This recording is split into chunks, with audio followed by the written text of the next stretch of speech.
کہ میرے آقا نبی اکرم صلی اللہ علیہ وسلم نے ارشاد فرمایا، ایسا کوئی مسلمان نہیں جس کے 3 بچے فوت ہو جائیں پھر وہ آگ میں جائے مگر قسم پوری کرنے کو۔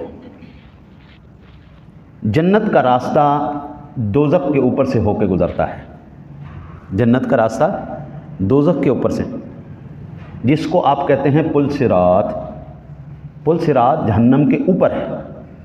جو تو ہوں گے نیک لوگ وہ تو آرام سے گزر جائیں گے، اور جو برے لوگ ہوں گے وہ وہیں پہ کٹ کے جہنم کے اندر گر جائیں گے۔ یہ کریم آقا علیہ الصلوۃ والسلام نے ارشاد فرمایا، جس کے 3 بچے فوت ہو جائیں وہ پل صراط سے گزرے گا، جہنم کے اوپر سے تو گزرے گا لیکن صرف قسم پوری۔ اصول ہے نا جی، کوئی بھی ہے، جنتی ہے جہنمی ہے، پل صراط سے تو گزرنا ہے بھائی اس کو۔ وہ نیک ہے، وہ ولی ہے، وہ پیر ہے، وہ فقیر ہے، وہ کچھ بھی ہے، ہاں جی۔ اور اگلی حدیث پاک اسی سے متعلق ہے، وعنہ قال قال